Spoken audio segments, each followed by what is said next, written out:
The Book of Enoch makes a claim that no other book in your Bible dares to make. It claims that the entire history of the world, from the very beginning to the end of all things, was already divided up, counted, and written down before most of it had even happened, not described in vague poetry, counted into exactly 10 ages. Enoch called them weeks, 10 weeks of the world. And he said an angel walked him through every single one and showed him not only what would happen inside each age, but how each one would end. The flood that closes one, the fire that closes another, the judgment that closes them all. And here is the line that should put a cold weight in your chest. Enoch does not write this as ancient history. He writes it as a map. And on that map, he marks the exact age the last generation would be living in when they finally read his words. He tells you which of the 10 you are standing in right now, and there are not many left after it. Tonight I open the buried scroll and I count all 10 with you, from the first age to the last, exactly as Enoch wrote them. By the time we reach the 7th, you are going to understand why this book was kept out of your hands. What this actually is.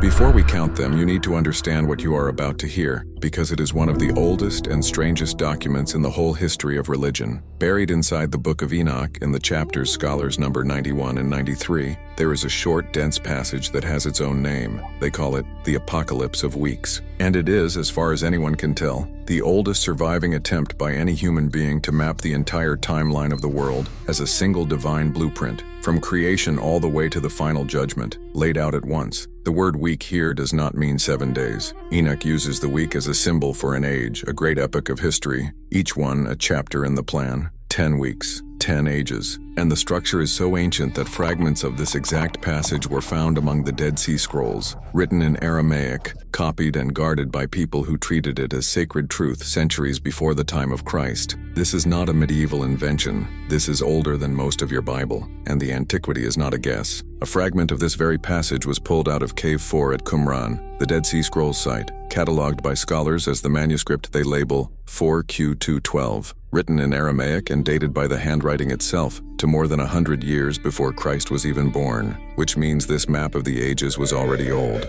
already copied, already treasured, while the Second Temple was still standing. And there is a detail that makes it feel even more like something that was broken apart and hidden on purpose. In the manuscripts that came down to us, the 10 ages are out of order. The first 7 sit in the chapter we number 93, but the last 3, the future ones, were split off and placed earlier, back in chapter 91. The map itself arrived in pieces, scrambled, and scholars had to reassemble the sequence to even see the whole thing, almost as if the most dangerous part, the ending, had been deliberately pulled out of its place. And this is not some isolated oddity. This 10-part division of history is the ancestor of an idea you have heard echoes of your entire life. The counting of ages and weeks toward a scheduled final judgment, the kind of end times timeline that later shows up in the Book of Daniel and in nearly every prophecy chart drawn since, has its oldest known root right here, in Enoch, in the Apocalypse of Weeks. This is where the very idea of a counted, measured, scheduled end of history begins, and what makes it land so hard is the shape of it. Enoch is not presented as a man guessing at the future from his own time near the beginning. The text presents it as a vision he was shown from above, the whole river of history seen at once, and then handed to him with a single instruction: write it down and seal it for the generation at the very end. So when you hear these 10 ages tonight, understand the claim being made. You are not hearing a prophecy about some faraway people. You are hearing a map that names your own coordinates. So let us find them. Age 1. The first age. The first week belongs to Enoch himself. He writes that he was born in the first age, the 7th from Adam, while righteousness still held its ground on the earth. This is the age of the beginning, when the memory of Eden was still fresh, when men still lived for centuries, and when the line between heaven and earth had not yet been torn open. It is the calm before everything. And Enoch sets himself as its witness, the man standing at the end of the first age, looking forward down the whole length of the river, seeing every age that is about to break, and he sees that the calm does not hold. Because even in the first age, the seed of the thing that destroys the second has already been planted. The text says that after him, in the age to come, great wickedness would arise, and deceit would spring up. The first age ends quietly, the way a held breath ends. And then the second age begins, and the breath turns into a scream. The second age, and the first end. The second week is the first time the world ends. Enoch says that in the second age, great wickedness arises and deceit springs up. This is the age of the Watchers and the Giants and the corruption of all flesh, the age we have read about on this channel before. And it does not simply fade out. It is ended, violently, by water. The second age is the age of the flood, and Enoch says that out of the entire drowning world one man is saved, and a covenant is made so that the earth itself is not wiped out forever. After the flood, he says, iniquity grows back, and a law is made to restrain the sinners who survived. This is the pattern you have to lock onto because it repeats all the way down. An age rises, it corrupts, and then it is closed, sealed off by a judgment, and a remnant is carried across into the next one. The flood was not the end of the world. It was the end of an age, the first of many. And Enoch is telling you there are 9 more closings after it. The third age. The third week is the age of the planted root. After the flood, Enoch says, a man is chosen, and from him grows what the text calls the plant of righteous judgment, and after him, the plant of righteousness that will stand forever. To anyone who knows the story, this is unmistakable. This is Abraham, and the chosen line that comes from him, planted into the soil of history like a single seed meant to outlast every empire that will ever try to tear it up. The third age is quieter than the second. It does not end in a catastrophe but in a transition, the slow growth of one family into a whole people. But the seed is in the ground now, and Enoch wants you to notice it, because that planted root is the one thread that survives every single ending still to come. Empires will rise and be judged and vanish. The root remains. Hold on to it, because the entire back half of this prophecy turns on what finally happens to that root in the last days. The fourth age. The fourth week is the age of the law. Enoch says that in the fourth age, visions of the holy and the righteous are seen, and a law is made for all the generations, and an enclosure is built for them. Again, if you know the story, there is no mystery. This is the age of Moses, the visions on the mountain, the law given in fire and smoke, and the enclosure, the tent of meeting, the tabernacle, the first structure on earth built for one purpose only, to hold the presence of God in the middle of a wandering people. So look at what Enoch is doing. He is not just listing disasters, he is tracing the spine of the entire biblical story,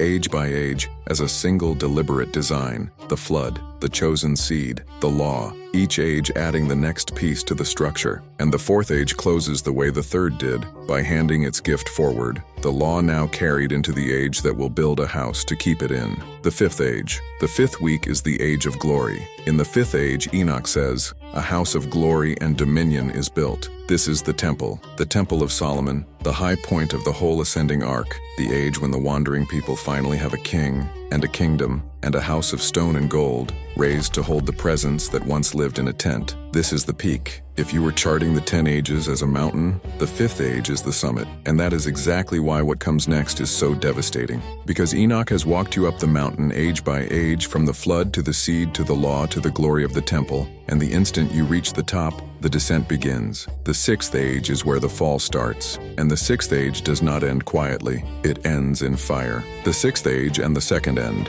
The sixth week is the age of blindness. Enoch says that in the sixth age, those who live in it become blind and forsake wisdom, and their hearts turn away from the one who gave them everything. This is the long, slow rotting of the kingdom that the fifth age built, and in the middle of the darkness he marks one bright thing. A man ascends. A man is taken up into heaven without dying. This is Elijah, the second man after Enoch himself to be carried out of the world alive, a single point of light in an age going dark. But the light does not stop the ending. Enoch says that at the close of the sixth age, the house of dominion is burned with fire, and the whole race of the chosen root is scattered. This is the destruction of the temple and the exile into Babylon. The summit the fifth age reached is thrown down and burned. The people planted back in the third age are torn out of their soil and dragged away in chains. The sixth age ends in ash. It is the second great ending, and it is the one that breaks the world the deepest, because this time it is the chosen themselves who are judged. And then Enoch reaches the seventh age, and the seventh age is the one you are living in. Check the seventh age, the one you are in. Stop here, because this is the center of the whole prophecy, and it is about you.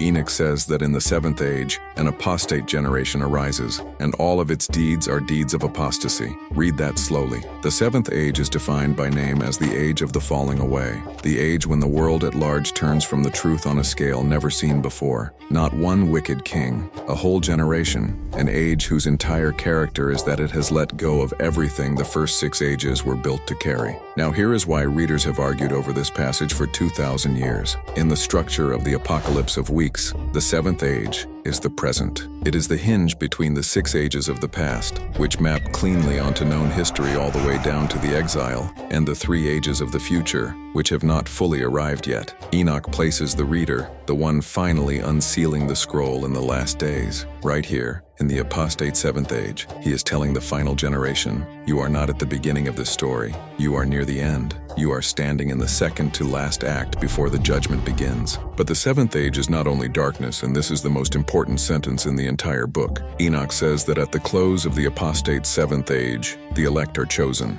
a remnant, and to that remnant is given something very specific. He says they will receive 7-fold instruction concerning the whole of his creation. In the very age the world falls away, a chosen few are handed back the hidden knowledge, the full 7-fold wisdom, the understanding of how everything was made, and where all of it is going. The knowledge that was sealed up inside Enoch is unsealed, at the end, for the ones who are awake. Do you understand what he is saying? He is saying that the same age that looks like the worst, the apostate age, the great falling away, is the exact age in which the buried books come back. The age in which the elect finally read what was hidden for thousands of years. He is describing with uncomfortable precision a generation that turns away en masse, while a quiet remnant recovers the lost knowledge. He sealed this scroll for the 7th age. For the people unsealing it, he sealed it for now. And think about how specific that promise actually is. Not a little knowledge. 7-fold. 7 times the understanding concerning, in the words of the text, the whole of his creation.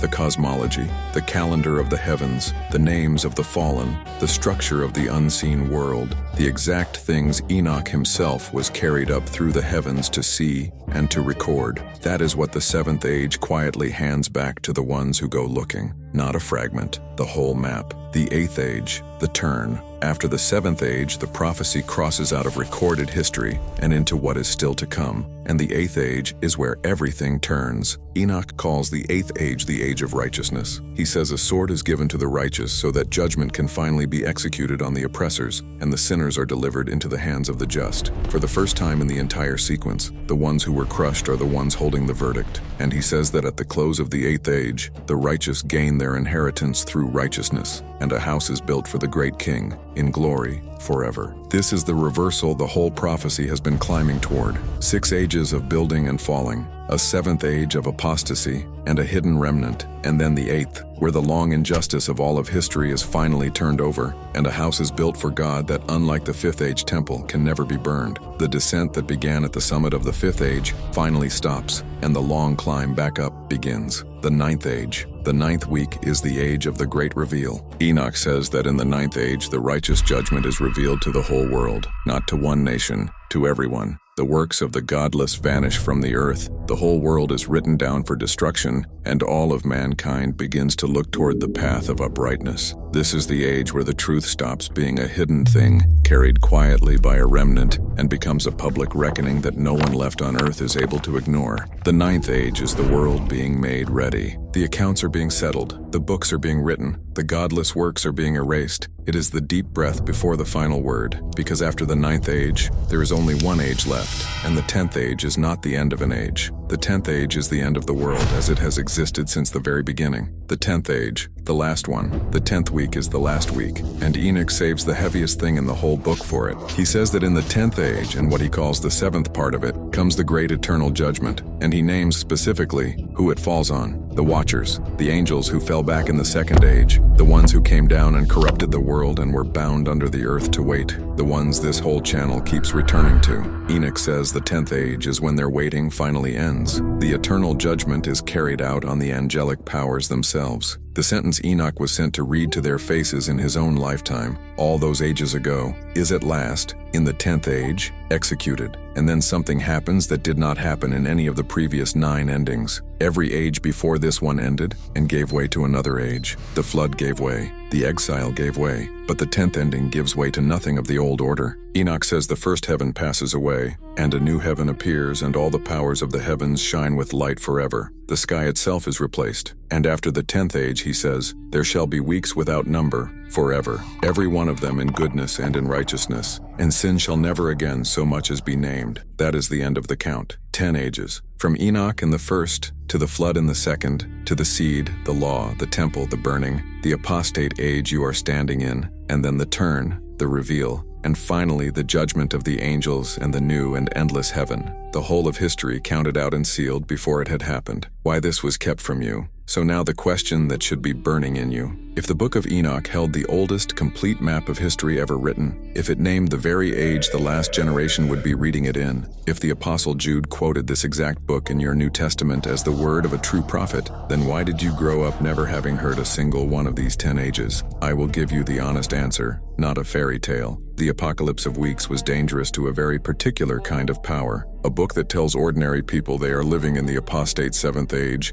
and that the hidden knowledge is being handed back not to the great institutions, but to a chosen remnant who unseal the old scrolls for themselves, is not a book that gatekeepers want in wide circulation. It puts the timeline of God directly into the hands of the reader, with no one standing in the middle. So as the canon was sealed over the centuries, this book was left outside the wall, judged too strange, too independent, too willing to tell people exactly where they stand without asking permission, and it very nearly vanished completely, surviving in full only in the mountains of Ethiopia, and in a few Aramaic fragments buried in desert caves, until it was finally dug back up, recovered, in the 7th age, exactly as the book said it would be. Rajwar close. So let me give you the map one more time, simply, the way Enoch sealed it. 10 ages, 6 of them are behind us, and they are not a guess, they are history, from the flood to the burning of the temple. We are in the 7th, the apostate age, the age the book says it was hidden for, the age in which the elect quietly recover what was buried, which leaves only 3 ahead, the turn, the reveal,